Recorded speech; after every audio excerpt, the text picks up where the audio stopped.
It was one of those mornings that seemed determined to prove life has its own timing. The sky above New York wore a heavy shade of gray, and the air hung thick with mist and maybe a little impatience. On the platform of Grand Central Station stood Claire Bennett, clutching her small purse like a lifeline. Her heart beat faster than the clock above her. Then, a flash of red on the departure board, train 407 to Stamford, departed. She was late, 2 minutes late, 2 minutes that now felt like an eternity. The last whistle echoed through the station, sharp, final, like the world mocking her loss. She had missed not just a train, but possibly a new beginning.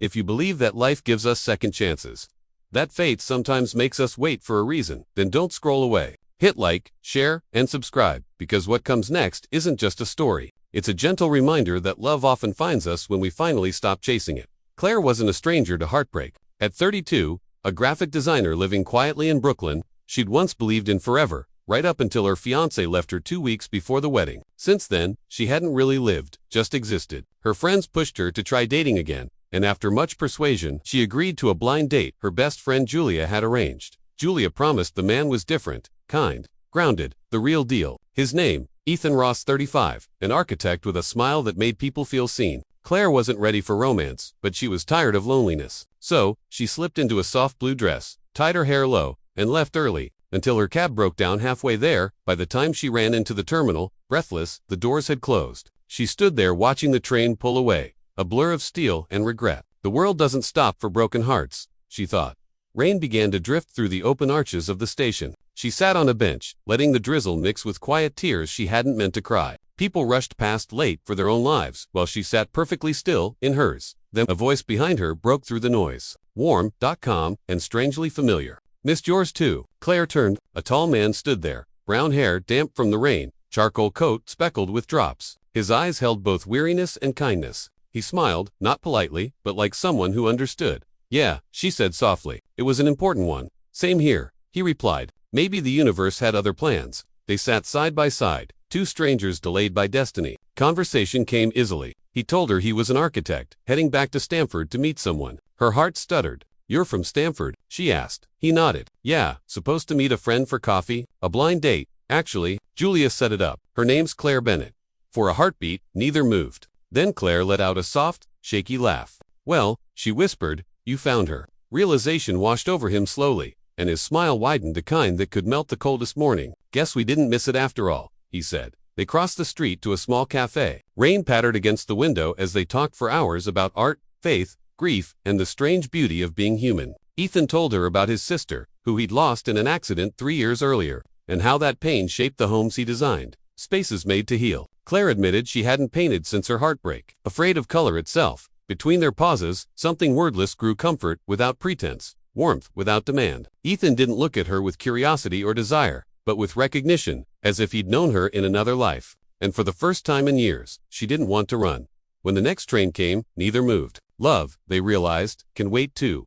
Weeks passed, and their connection only deepened. Ethan visited her in Brooklyn every weekend, bringing pastries and sketchbooks. She began to paint again, slowly, shyly, letting color back into her world. They never labeled what they were. They just were. But love, even the gentlest kind, is always tested. One night, Ethan received a call, a career-changing offer, a 2-year architecture project overseas. He told her honestly, torn between ambition and affection. Claire's chest tightened. She had been left behind before. Now, she had to be the one to let go. "You should take it," she said softly, fighting her voice's tremor. "You've worked too hard for this." "I don't want to lose you," he whispered. "Then don't," she replied. "Just promise you'll come back." The night before his flight, they met again at Grand Central. No rain this time, just quiet air and unspoken emotions. He handed her a small envelope. Inside was a sketch of a seaside cottage bathed in morning light. "When I come back," he said, "let's build this." She smiled through tears. "I'll wait," and she did.